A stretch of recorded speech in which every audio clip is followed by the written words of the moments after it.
Hello guys, hello everyone. Good morning once again, good afternoon and good evening wherever you are in the world.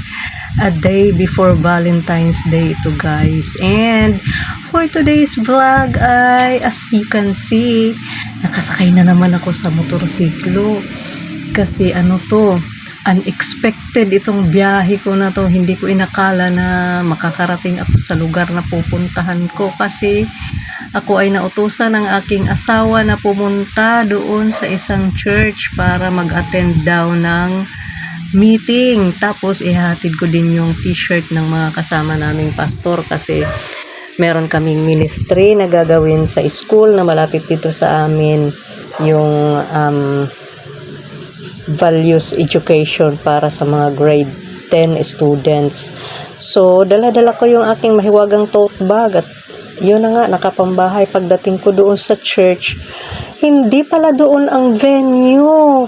Kasi kaya naman hindi ako nagbihis kasi malapit lang sa amin yun. 8 a.m. kasi ang start daw ng meeting na pupuntahan ko nung gathering na pinapapuntahan sa akin ng asawa ko. Kaya hindi na ako pwedeng umuwi ng bahay kasi 8:30 na. Pag uwi pa ako ng bahay, maglalakad pa ako ng mga 10 minutes, tapos magbibihis pa ako, tapos babalik ako, lalakad na naman ako ng another ilang minutes na naman, tapos sasakay pa ng tricycle. So, masyado na akong malilate. Aabuti na ako ng mga 9:30. Buti na lang habang naglalakad na nga ako papunta doon sa sakayan ng jeep papuntang Pasig, may tumigil na joyrider sa unahan ko. Kaya nung natapat na ako sa kanya, tinanong ko na si joyrider driver. Sabi ko, kuya, nag-aabang ka ba ng booking? Sabi niya, opo ma'am. Kaya sabi ko, tara na kuya, ihatid mo ako sa lugar na ito. Binigay ko sa kanya yung address kasi hindi ko talaga alam puntahan yun. Or kung malalaman kong puntahan yun, kasi syempre kasama ko naman si Magta. Kilala nyo ba si Magta? Kasama natin yan lagi si Magta, si Magtanong. Magtanong lang tayo, makakarating tayo sa pupuntahan, pero matagal tayo makakarating kasi hindi naman lahat ng tao na tinatanungan natin ay alam nila yung lugar na pupuntahan mo. Minsan, mali-mali din ang turo nila. Kaya mabuti na lang meron ng apps ngayon na mga ganito. Meron ng, di ba, yung mga Grab, hindi ako nagpo-promote. yung joyride. Kaya naman kahit hindi mo alam, hindi ka na maliligaw kasi ihahatid ka mismo ng driver doon sa pupuntahan mo.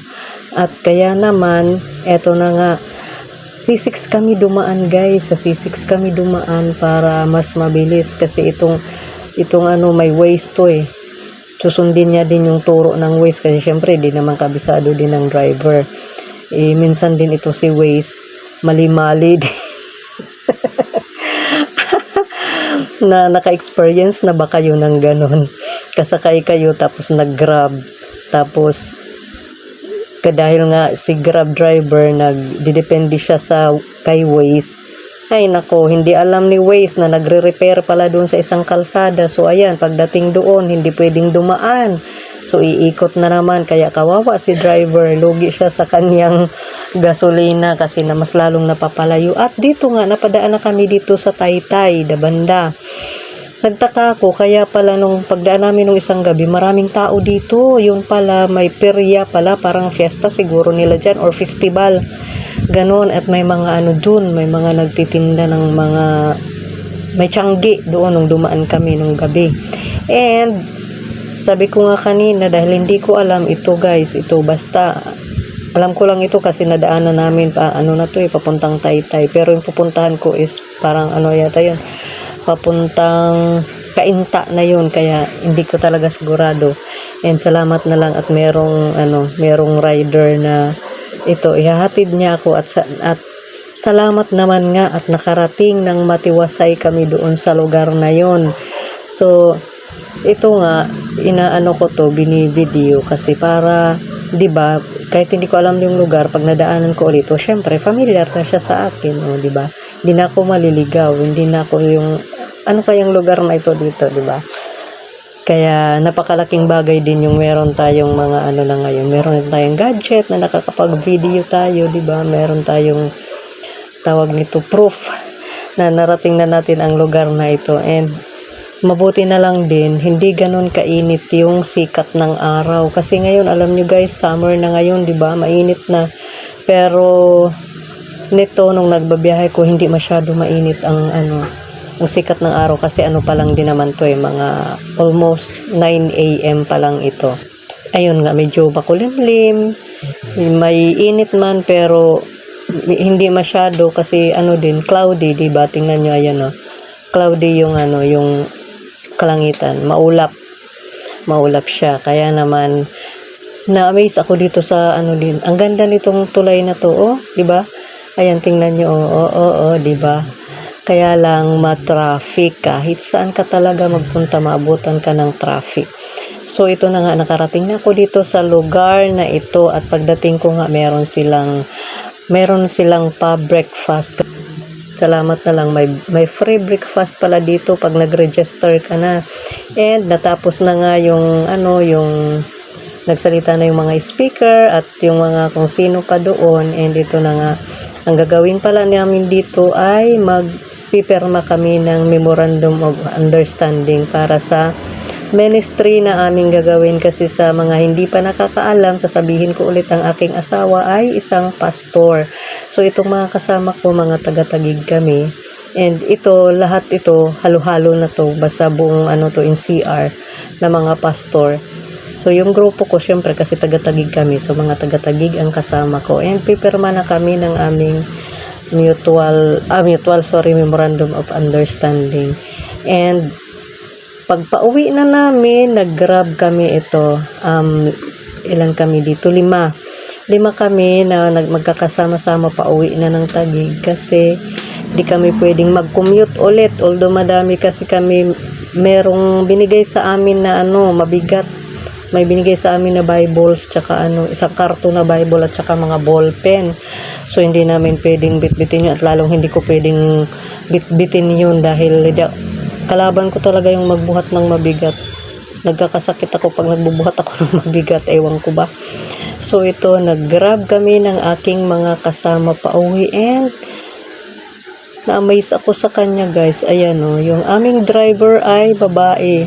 And babae kami lahat, syempre, kasi ayan mga babae ang aking mga kasama. Isa dyan ay pastora talaga siya. Meron talagang siyang church na hinahawakan. So kaming yung dalawang nakasama namin is representative lang din ng kanilang pastor kasi hindi rin nakarating ang kanilang pastor. And ito na nga, balik na naman tayo. C6 na naman ang ating daan, pero this time parang pa to, Ortigas yata, di ko sure kasi hindi pa basta to ewan. Hindi ko kabisado, basta nalampasan namin yung CCF na church dyan. So ayan guys, di ba ang ganda lang ng ganda lang din ng meron kang mga nakakasamang mga tao na paminsan-minsan nakakausap mo sila kasi meron ka ding natututunan sa kanila, di ba? Meron mga kanya-kanyang kwento. Alam mo nyo naman, kapag tayo mga babae nagsama-sama, marami tayong mga kwento na minsan walang mga kwenta pero marami ding kwenta. And kinabukasan nga, eto na, Valentine's Day na. And syempre may pasok naman si Mr. kaya wala tayong munang date. Pupunta kami sa kasi ako meron akong part-time job, so pupunta kami doon kami mag-celebrate ng aming Valentine's Day. And tingnan nyo, nakapula ang lola, o diba, pulang-pula ang aking blouse. And tinuturo ko pati yung pahinanti ng truck, nakapula din, nagsiselebrate din ng Valentine's Day. And ayan, yung aking kasama din ay nakapula din siya. Kasi nga magse-celebrate kami ng Valentine's Day sa office. Meron daw doon free lunch. Kaya gora kami at tinuturo ko pa pati yung nagbibisikleta nakapula din siya, di ba? Talagang Valentine's Day nga talaga. So kumusta naman ang inyong mga celebration ng Valentine's Day? Nawa ay masaya ang inyong pag-celebrate. Kami naman ay wala kaming ganun. Alam nyo, yung as we grow older, parang hindi na mahalaga yung ano ng pag-celebrate. Basta ang importante ay masaya kayong magkakasama at nagkakaintindihan. Kung mag-celebrate, ano na lang yun, bonus. Kasi nga, may pasok si Mister sa mga oras na yun. And, diba, natuwa pa ako. Sabi ko, Valentine's Day nga talaga kasi pati sasakyan na dumadaan sa harapan namin is pula. So, ito na nga, guys. Kasi Valentine's Day nga talaga matraffic.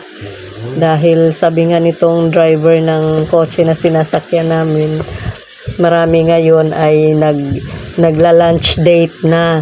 At yung iba naman, syempre, mas matraffic paghapon na kasi yung iba na galing trabaho, galing office, didiretso na sila sa kanilang date, 'di ba? Kasi nga Valentine's Day nga talaga. Ewan ko ba bakit ba kasi pinauso ni Saint Valentine itong Valentine's Day na ito. Ang dami tuloy nabubudol sa Valentine's Day. Ay nako, maraming kwento na matawa ka na lang minsan na mainis. So, huwag na lang nating pag-usapan dito kasi baka hindi kayo makarelate. Pero sa totoo lang, matraffic po talaga. Matraffic at medyo natagalan kaming makarating doon sa office. At ayan na nga, syempre, para may content tayo, kailangan nating mag-video para may content tayo ng Valentine's Day. Sabi ko nga, videohan ko nga itong lugar na to kasi ang ganda ng tingnan yung yung mga kahoy na nagsasalubong yung kanilang mga yung kanilang mga sanga at yung kanilang mga dahon. So ito na nga, nakarating na kami ng Ayala, guys. Ayala na kasi Makati nga talaga ang pupuntahan namin. So malapit na kami, ito na, malapit na. Tatawa ako kasi habang nagbo-voice over ako si Damaris, ito na naman nagising. Sinisilip yung aking cellphone. Mamaya niyan, magsasalita na naman at maririnig nyo na naman siya. Diba sabi ko sa inyo dati nung bagong panganak, one day, maririnig nyo ang boses ng baby namin na ito. Kaya nung latest vlog ko ay narinig nyo talaga ang boses niya. Dahil nagsasalita talaga siya. Ayan nag-a-agree na, tumatango-tango na. Hindi pa nagsasalita kasi kagigising lang. So wala pa kayong naririnig. So ito nga, malapit na kami, naglalakad na kami papunta sa office. And anyways guys, maraming salamat sa inyong lahat. Maraming salamat sa inyong panonood sa aking mga video. God bless you. Bye! Thank you for watching. See you on my next vlog. Please like and subscribe. God bless you.